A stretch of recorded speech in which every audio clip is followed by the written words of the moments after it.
महाराष्ट्रामध्ये एक नवीन पद्धत आम्हाला दिसली आहे। जेव्हा जेव्हा अधिवेशन जवळ येतं तेव्हा तेव्हा कोरोना वाढल्याच्या बातम्या किंवा त्या प्रकारची भूमिका ही राज्य सरकारच्या वतीनं मांडली जाते आणि अधिवेशन टाळण्याचा प्रयत्न केला जातो। कोरोनाचा आजार गंभीर आहे, त्याबाबत सर्व प्रकारच्या केअर घेतली पाहिजे याबद्दल आमचंही दुमत नाही, आम्ही सरकारला त्यात मदतच करतोय। पण आमच्या लक्षात आलं आहे की कोरोनाचा बहाणा पुढे करून राज्याचं अधिवेशनच होऊ नये अशा प्रकारचा प्रयत्न सरकारच्या वतीनं केला जातोय।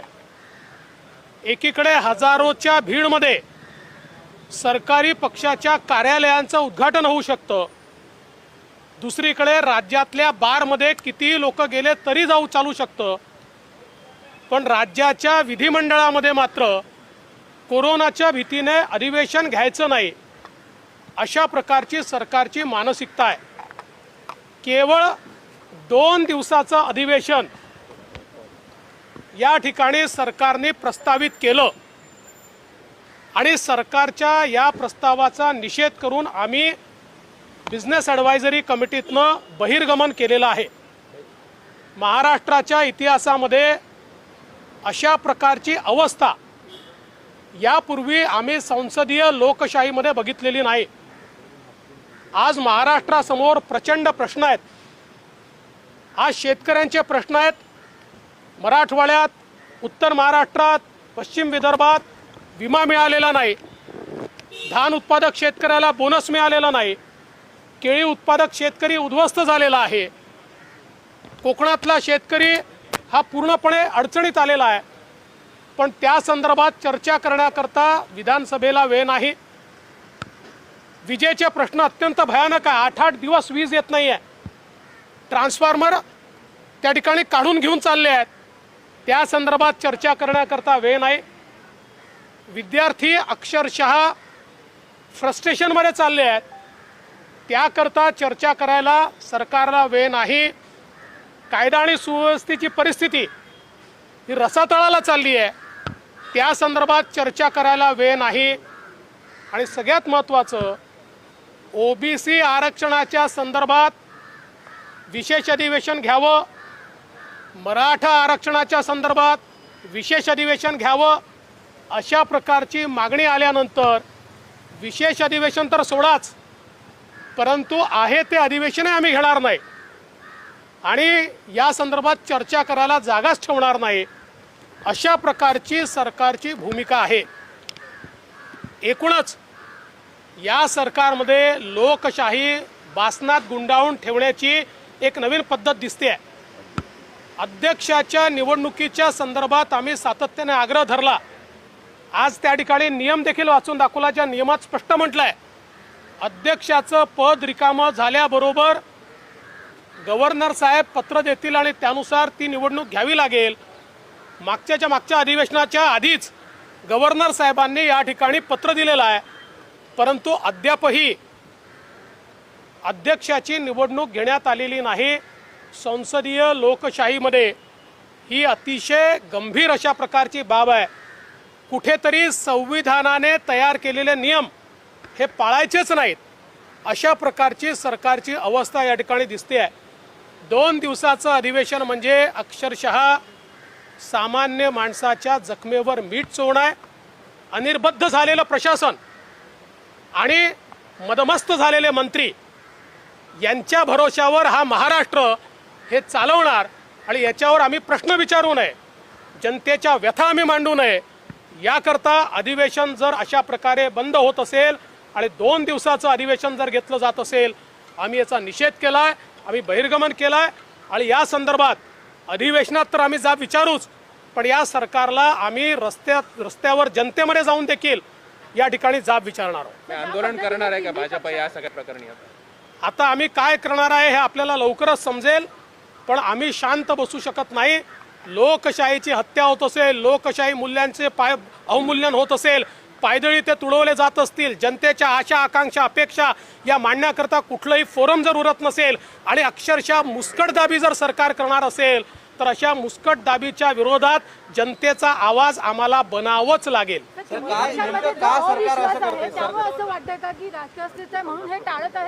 ते 3 पक्षामध्ये विसंवाद आहे, 3 पक्षामध्ये एकमेकाबद्दल विश्वास नाही, हे तर सगळं स्पष्टच आहे. पण तुमच्या 3 पक्षांच्या भानगडीत जनतेला का खड्ड्यात टाकता? हे जनतेला खड्ड्यात टाकण्यासारखं आहे. तुमच्या भानगडीत तुम्ही निपटवा, तुम्ही एकमेकाला जोडे मारा, एकमेकाला हार घाला, एकमेकाच्या गळे मिळा, पण त्याकरता तुमच्या राजकारणाकरता लोकशाहीचा बळी आणि जनतेचा बळी देणं हे अत्यंत चुकीचं आहे. आणि या ठिकाणी या सरकारच्या नाकर्तेपणामुळे ओबीसींचं आरक्षण गेलं, या सरकारच्या नाकर्तेपणामुळे सर्वोच्च न्यायालयामध्ये आपल्याला मराठा आरक्षणात हार स्वीकारावी लागली. पूर्णपणे 100% हे सरकार जबाबदार आहे. पण या सरकारचे मंत्री हे स्वतःच मोर्चे काढतात, या सरकारचे मंत्री ज्यांना निर्णय घेण्याचे अधिकार आहेत ते मोर्चे काढतायत आणि कोर्टामध्ये मात्र बाजू मांडत नाही. अशा प्रकारची परिस्थिती आहे. त्यामुळे सरकार आहे की या ठिकाणी तमाशा आहे, अशा प्रकारची परिस्थिती आज जनतेला पाहायला मिळते.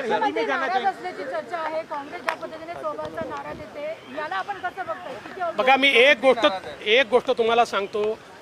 मुख्यमंत्री नाराज आहेत की नाही मला माहिती नाही, उपमुख्यमंत्री नाराज आहे की नाही मला माहीत नाही, पण महाराष्ट्रातली जनता यांच्यावर नाराज आहे. आणि एक गोष्ट आपण लक्षात घ्या, ही सगळी 3 पक्षाची नौटंकी आहे. हे जे सांगितलं जातं ही सगळी नौटंकी आहे. आता काँग्रेसने किती भूमिका घेतली की मागासवर्गीयांच्या पदोन्नतीच्या आरक्षणाच्या संदर्भात आमची ताठर भूमिका झालं. त्या ठिकाणी पदोन्नती होऊन गेल्या, तो GRA बदलून गेला, यांनी केल्या ना आपल्या तलवारी म्यान, बसले चूप. कारण शेवटी सत्तेचा मलिदा खायचा आहे. त्यामुळे हे किती भांडत असले तरी सत्तेचा मलिदा खाण्याकरता हे सगळे एकत्रित आहेत. हे केवळ दाखवण्याकरता भांडतात, ही दाखवण्याची नौटंकी आहे. हे केवळ लोकांपुढे जे मुख्य इश्यूज आहेत त्यापासून लोकांचं लक्ष डायव्हर्ट झालं पाहिजे याकरता डायव्हर्शनरी टॅक्टिक्स आहेत, याशिवाय काही नाही. सत्तेचा मलिदा खाण्याकरता हे सगळे एकत्रित आहेत. आणि काँग्रेस किंवा राष्ट्रवादी काँग्रेस किंवा शिवसेना जे काही या ठिकाणी भूमिका मांडते आहे त्या काही भूमिका असल्या तरी आतून हे सगळे एक आहे. प्रताप सरनाईकांनी जे पत्र लिहिलं आहे त्या पत्राबद्दल तुमची काय भूमिका आहे? आमची भूमिका मी मांडलेली आहे. तो त्यांचा अंतर्गत प्रश्न आहे, तो त्यांनी आणि त्यांच्या पक्षप्रमुखांनी बघावा आणि त्याच्यावर जे काही त्यांच्या भावना असतील त्यांनी तो निर्णय करावा. आमची त्याच्या संदर्भात कुठलीही भूमिका नाही. सर, हिंदी में जाना चाहिए सर, आज आपने क्यों बहिष्कार किया सर? भाजपाकडनं साहेब शिवसेनेला प्रस्ताव दिला तर तशी वारंवार चर्चा केली जाते की भाजप शिवसेना. ही चर्चा तुम्हीच करता. ही चर्चा 2 पक्षांमध्येही नाही, ही चर्चा नेत्यांमध्येही नाही, ही चर्चा फक्त माध्यमांमध्ये आहे. सर, हिंदी में मला यायचं नाही म्हणजे सत्तेत येण्यासाठी तुम्ही प्रयत्न सोडले आहेत असं म्हणायचं, चर्चा नाही तर असं आहे की सत्तेमध्ये येण्याकरता आम्ही कधी प्रयत्नच केला नाही. आम्ही जनतेला उत्तरदायी आहोत. पण मी पुन्हा एकदा सांगतो, वारंवार सांगितलं पण तुम्ही विसरता म्हणून तुम्हाला सांगतो की देशाच्या लोकशाहीमध्ये आणि देशाच्या लोकशाहीच्या 72-73 वर्षाच्या इतिहासामध्ये असली सरकार कधीच चालत नाहीत. आम्ही सरकार पाडण्याचा प्रयत्न करणार नाही, पण सरकार आपल्या बोजामुळे निश्चित पडेल, ते ज्या दिवशी पडेल त्या दिवशी आम्ही अल्टरनेट देऊ. त्यामुळे सत्तेत यायचं नाही यायचं हे महत्त्वाचं नाही आहे. जनतेला आम्ही उत्तरदायी आहोत. जनतेचे प्रश्न मांडणं हे आमचं महत्त्वाचं काम आहे. आणि जे जनविरोधी सरकार आहे त्या सरकारला वठणीवर आणण्याचं काम विरोधी पक्ष म्हणून आम्ही करणार आहोत. सर, हिंदी में जाना चाहिए, आज आपने क्यों बहिष्कार किया? देखिए, सरकार जब भी विधानसभा का सत्र आता है तो कोरोना की बात आगे करते हुए उस सत्र को कम करने की कोशिश करती है, उस सत्र से भागने की कोशिश करती है. आज भी सरकार की ओर से केवल 2 दिन के सत्र का प्रस्ताव रखा गया. महाराष्ट्र में सत्तारूढ़ पार्टियां जो है उन पार्टियों के कार्यालय के उद्घाटन में हजारों लोगों की भीड़ आती है तो भी चलता है. वो आंदोलन करते हजारों लोग आते तो भी चलता है. उनके अध्यक्ष पदग्रहण करते तो बड़े बड़े मोर्चे निकलते वो भी चलता है. उनके जन्मदिनों पर बड़ी बड़ी भीड़ जमा होती है तो भी चलता है. लेकिन विधानसभा का सत्र जब आता है तो कोरोना है इसलिए हम सत्र कर नहीं सकते, ऐसा यहाँ कहा जाता है. आज किसानों के प्रश्न है, आज आरक्षण का प्रश्न है, आज विद्यार्थियों के प्रश्न है, आज बिजली का प्रश्न है, आज सामान्य आदमी के प्रश्नों पर एक प्रकार से मदमस्त इस प्रकार की सरकार के मंत्री हमको दिखाई पड़ते हैं, सत्ता के मद में चूर इस प्रकार के सरकार के मंत्री दिखाई पड़ते हैं, सोया हुआ प्रशासन दिखाई पड़ता है। और इस पर गुहार लगाने के लिए विधानसभा के दरवाजे बंद है। लोकतंत्र को बंद करने का काम, लोकतंत्र को ताला लगाने का काम इस सरकार ने किया है और इसलिए हमने आज बहिर्गमन किया है। लगता है पिछले सत्र के दौरान विपक्ष ने जिस तरह से आक्रामक बैटिंग करते हुए 2 मंत्रियों का विकेट लिया था, उसी वजह से सरकार बिल्कुल हम लोग तो उसी तैयारी में है कि इनके इतने घपले घोटाले हैं की उनको हम निश्चित रूप से रखना चाहते हैं, वो भी जानते हैं और इसीलिए सत्र नहीं लेना चाहते। सर आपण जर बघितलं तर एकीकडे या तीनही पक्षांमध्ये संवाद नाही असं असताना शरद पवार दिल्लीत भारतीय जनता पार्टीची विरोधी मोड बांधण्यासाठी बैठक घेत आहेत। कोणाला काय करायचं आहे तो त्यांचा प्रश्न आहे। मी पुन्हा एकदा तुम्हाला सांगतो, तुम्हाला पुन्हा एकदा सांगतो, कोणी कितीही मोठ बांधली तरी लोकांच्या मनात मोदीजी आहेत। 2024ला मोदीजी आहे त्यापेक्षा जास्त जागा घेऊन निवडून येतील। अशा प्रकारचा मोठ बांधण्याचा प्रयोग हा 2019 साली देखील केला होता। तुम्हाला आठवण करून देतो, याही पेक्षा जास्त पक्ष पश्चिम बंगालमध्ये एका मंचावर हातात हात वर करून उभे होते, परंतु त्याचा कुठलाही परिणाम झाला नाही, तो भविष्यात देखील होणार नाही। कल राज्यपाल ने फटकार लगाई पंढरपुर की यात्रा को लेकर और कहा कि उनकी मांग जायज है, परंपरा का जतन होना चाहिए।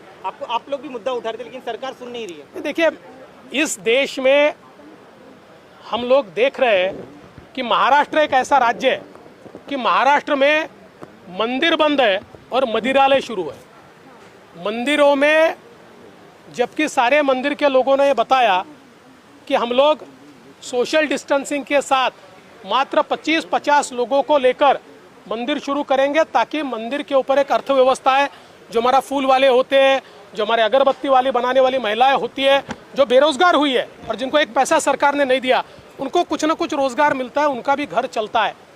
लेकिन यहाँ पर मदिरालय को छूट है। और अब तो मुझे नई बात समझ में आई है, सरकार में एक फाइल चली है 1970 से महाराष्ट्र की विधानसभा ने 70 या 77 का मसला होगा, महाराष्ट्र की विधानसभा ने एक मत से प्रस्ताव किया है कि नए लिकर के लाइसेंसेस नहीं दिए जाएंगे और तब से लेकर एक भी नया लाइसेंस नहीं दिया गया है। मेरी पुख्ता जानकारी है, अभी हमारे फाइनेंस विभाग में प्रस्ताव पहुंच चुका है और एयरपोर्ट पे नए लाइसेंसेस, मेट्रो स्टेशंस पे नए लाइसेंसेस और जो लाइसेंस है उसको एनहांसमेंट के नाम पर नए लाइसेंसेस, ऐसे नए मदिरा के लाइसेंसेस देने का, यानी जो 40 साल से इस महाराष्ट्र में बंद था उसको शुरू करने का काम ये सरकार कर रही है। लायसन बद्दल मराठी लिकर लायसन बद्दल महाराष्ट्राच्या परिस्थिती अशी आहे, महाराष्ट्रात मंदिरं बंद आहेत पण मदिरालय सुरू आहेत। आणि मंदिरं सुरू करा हे आम्ही ज्यावेळेस म्हणालो होतो ते याकरता नाही, आमचा देव कुठेही आहे, आम्ही घरी देखील देवाला नमन करू शकतो, परंतु आज मंदिराच्या आधारावर फूलवाल्यांचं, अगरबत्ती बनवण्यावाल्यांचं, प्रसाद बनवण्यावाल्यांची अर्थव्यवस्था आहे। आज सगळे महिला बचत गट अगरबत्ती बनवणारे शांत बसल्यात, चुप बसल्यात, रोजगारहीन आहेत। पण सरकारने मदिरालयाला अधिक प्रिफरन्स त्या ठिकाणी दिला। आणि त्याहीपेक्षा महत्त्वाचं, माझ्याकडे या ठिकाणी पूर्णपणे आत्ता इन्फॉर्मेशन आहे की महाराष्ट्राच्या अर्थ विभागात फाईल पोचलेली आहे। 70च्या दशकामध्ये विधानसभेने एकमताने ठराव करून महाराष्ट्रामध्ये दारूचे नवीन लायसन्सेस द्यायचे नाहीत असा निर्णय केला, जो काल परवापर्यंत निर्णय कायम होता। सरकार आली गेली, कुठल्याही सरकारने तो निर्णय बदलला नाही।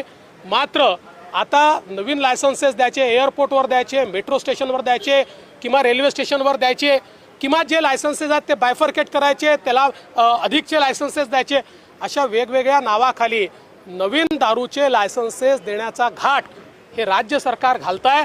याचा आम्ही विरोध करणार आहोत।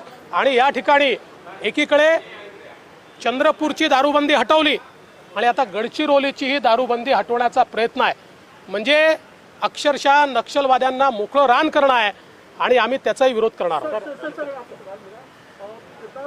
उन्होंने सीएम को खुद चिट्ठी लिख के कहा कि बीजेपी से हाथ मिलाने की फिर से एक बार सोची जाए और कई रिपोर्ट्स में भी छपी है कि दोनों पार्टियों में चर्चा शुरू है, क्या सच्चाई है? देखिए, सीधी बात यह है कि वो उनका अंतर्गत मामला है। उनके एमएलए ने उनके प्रमुख को पत्र लिखा है, उस पर हम क्यों अपनी राय दें? वो आपस में देखें, वो दोनों आपस में बात करें, उनकी राय वो बनाए। हमको इस राजनीति में पढ़ना नहीं है। बीजेपी का सीधा मानना है, हम लोग पूरी सक्षमता के साथ विपक्ष का रोल निभा रहे हैं। जिस दिन तक ये सरकार चलेगी हम विपक्ष में रहेंगे, जिस दिन सरकार गिरेंगी हम विकल्प देंगे। और हमारा ये मानना है कि 2024 के चुनाव में भारतीय जनता पार्टी पूर्ण बहुमत के साथ जीतेगी।